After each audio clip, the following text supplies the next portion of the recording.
MVP. Right. So most people think in the last two finals, he basically rode Kevin's coattails, right? Right. Okay, so now he doesn't have the coattails to ride because I'm pretty sure Kevin Durant's not going to play tomorrow night. Skip, you know what? As I see Kevin Durant, he looks worse and worse in video. Okay. Did you see him in the video getting off the plane when they arrived back in Oakland? Yeah. And how is Kevin Durant going to play tomorrow, Skip? He's not. And in fact, how did he going to play? Okay, what, it's Saturday, increasingly Friday? doubtful he's going to play on Friday. Yes. Which makes it increasingly higher and higher pressure on little Steph, right? Yes. And now to close off what happened in game 2 the other night, you realize in the big picture, he shot 6 of 17 from the floor. My guy, Klay Thompson, shot 10 of 17. Yeah. Steph from 3 in game 2 was 3 of 10. My guy, Klay Thompson, was 4 of 6. So I made the case before the finals started.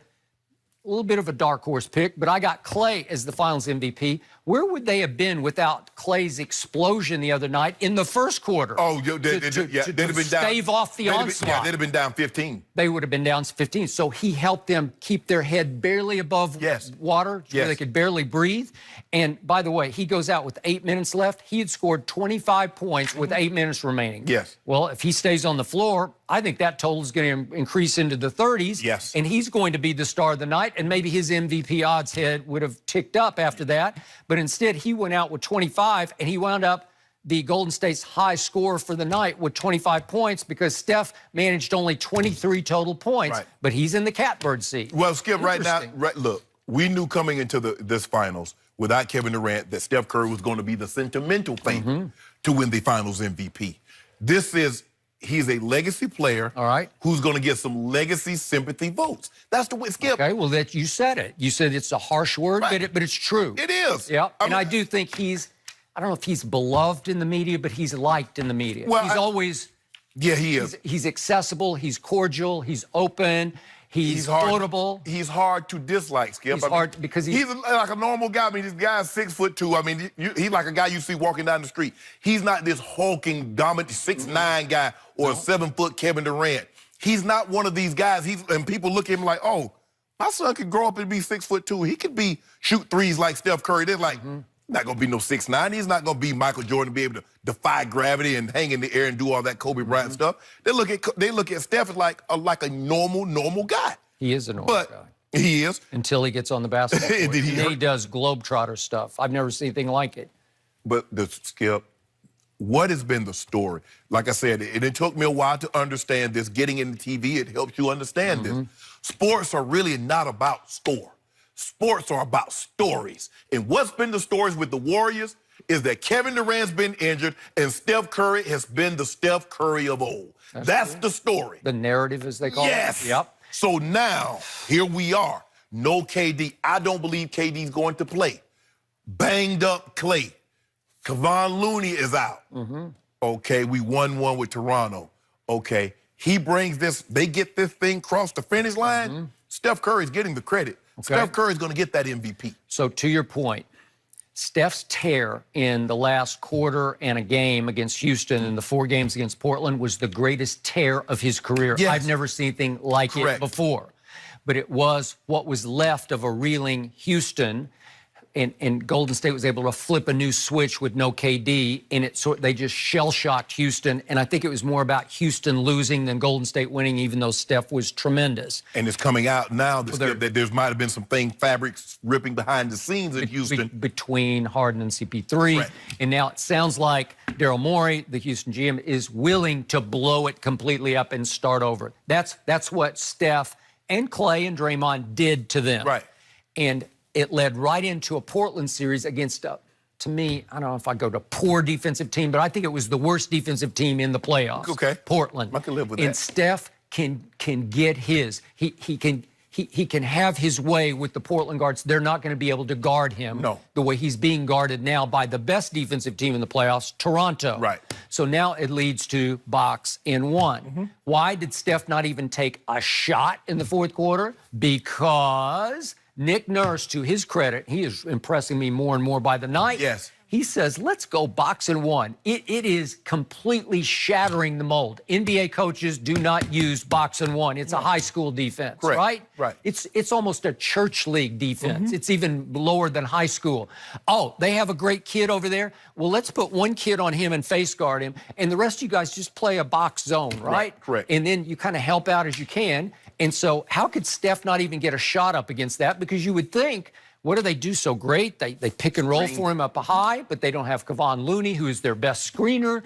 And DeMarcus, as much as I love him, as a ball handler, a passer, a scorer, it's not his forte. It's not his strength to set picks. He's never been a pick setter. He's been a star, right? Exactly. Kevon Looney was never a star. No. So you've lost that. Maybe Bogut plays a little bit more. But all of a sudden, it's Quinn Cook instead of Klay Thompson. And Quinn Cook's about 6'2"-ish. They list him. I don't even know if he's 6'2", 6'1"-ish. Maybe you've We had him on the interviewed him. Pelicans for a while. Oh, you did? I forgot about that. That's a good point. But here's the, and plus 6'1". another So thing, again, can he open up the box and one? Can he make them pay? He's a really good shooter, but maybe not. Skip, but we keep talking about KD being out. We don't know if Klay. They make it seem like Boogie's 100% healthy. Boogie is on a minutes restriction. He can't play his. Well, he was, and then he had 28 minutes. I think that shattered that mold. But here's the thing. Yep. Moving forward, how many minutes are you going to be able to play Boogie? Is he 100% healthy? So now that's even more pressure on Steph. And if he gets this across the line, I just don't see Skip, if he gets it across the line, being the player that he is, 4 titles, how he doesn't have to get the Finals MVP. I don't think the voters are going to let that happen. Really? No. Okay. So I'm not sure he can get this across the line by himself because I've told you before, I love Steph. I love to watch him, but I got to tell the truth. In the postseason, his numbers across the board, career postseason versus career regular, they're down, down, down. Not dramatically, but significantly unless it's drop, drop, drop, drop. Every stat down a little bit from MVP caliber regular season stats. Why is that? Is it because he's just not big enough and strong enough to take games over, or tall enough the way Kevin is to just shoot over people? Well, I think the thing is, Skip, also, is that when you just play in the regular season, you're in New York, you go to Brooklyn, you go to Miami, you go to Orlando, you're in Cleveland, you're in Oklahoma City, Minnesota.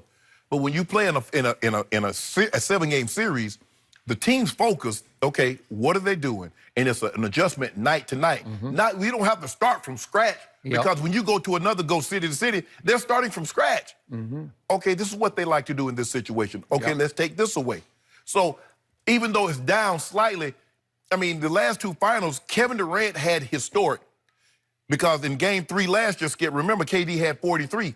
I think Steph only scored 10. And they tried to do everything they possibly could to get Steph the MVP in Game 4, and Kevin Durant in the process effed around and got a triple-double. Trying to get Steph the MVP, Skip, he got 11 assists. So now... I'm not sure Kevin was into that, but go ahead. But he was feeding it because Steph only had, what, 37? So when you look around and look at like that, Skip, they tried, but Kevin Durant has had 2 historic final run. And it's hard to overlook that even though Steph Curry is a Finals MVP and played extremely well. So what did I love about that historical tear that Steph was on pre-finals? Remember what he did against Houston in the 4th quarter? He had 23 points in the closeout game, right? 23. And that was at Houston. 23 points. That's where the money is made. That's where you show me what you're made of. In even Game 1 of the finals, he had 34 points. He had a good game. Put up nice numbers. He had 8 points in the 4th quarter, but they were all pretty irrelevant because when he finally came back in the 4th quarter, remember, they cut it to 3 when DeMarcus made 1 free throw. That's with 10:38 left. This is Game 1. And then by the time Steph finished his rest, his usual rest, he comes in, they're down 9. And the 8 points he scored were just, they felt almost like garbage points, right? You see what you mentioned? You mentioned the game, the Game 6, when he scored 23? What do you think the voters remember? They're going to remember that too. Well, I'll tell you what I remember is Game 1, inconsequential 4th quarter. Game 2, doesn't even take a shot in the 4th quarter. Okay, you got to show me something because I believe Game 3 tomorrow night will be nip tuck all the way home. I think it's going to go to maybe to the last shot. It's your house. It's your show. You have not played that big in these finals games. You need to have that game, that 23-point kind of game this time. If you could do it this time, I'd say, you got me. And you've been making a case, if he could take this home virtually by himself, that he's starting to make a case top 10 all time, right? I think some people, not people, but I think some players will always hold against him that he abdicated his throne to allow Kevin Durant to come and take over. He abdicated. Because people... Willingly. Yeah, Skip, and everybody's going to look at it like, well, do you think Magic would have given up his team to let somebody else, or Jordan, or LeBron, or this one, or that? Because we're talking about great, historically great players. Now, there are guys that's going to go to the Hall of Fame, but Steph Curry is a transcendent. He's a very, very impactful player. He's changed the way the game is being played. He revolutionized it. He made it...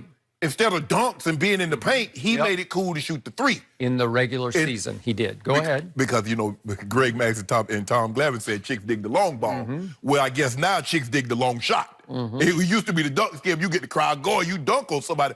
Ooh! Now Steph Curry's letting 30-foot threes go and is getting the same reaction. That's why on All-Star Saturday night, I prefer the three-point shootout to the dunk contest. So do I. It's more fun. So do I. Okay. So, and for him to do that, I think players will hold that against him. I don't believe the writers will. I'm waiting and seeing.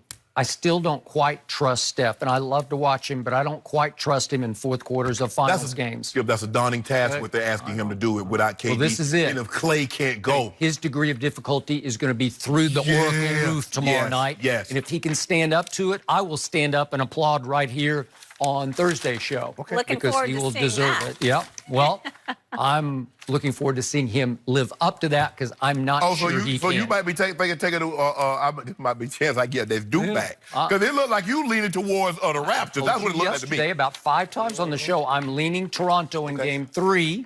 Well, when I you also straighten up, put them cases on the table. I do not bet on number 2. It's against my religion. I do not do it. What kind of mess Well, I don't want to. Well, I didn't do it in Game 1. I didn't bet a drop, right? And I told you Toronto would win Game 1. We didn't bet because you thought they would too. Yes. Okay, now you're flip-flopping on me. All righty, gentlemen. Bonus points to Shannon for his nod to the history of the English monarchy. Still to come this morning, lots more for these two to chew on, including will LeBron demand a trade this summer? What? They're going to discuss that coming up next. And don't forget, you can check us out every day on the Fox Sports Channel on SiriusXM. We'll be right back, everybody.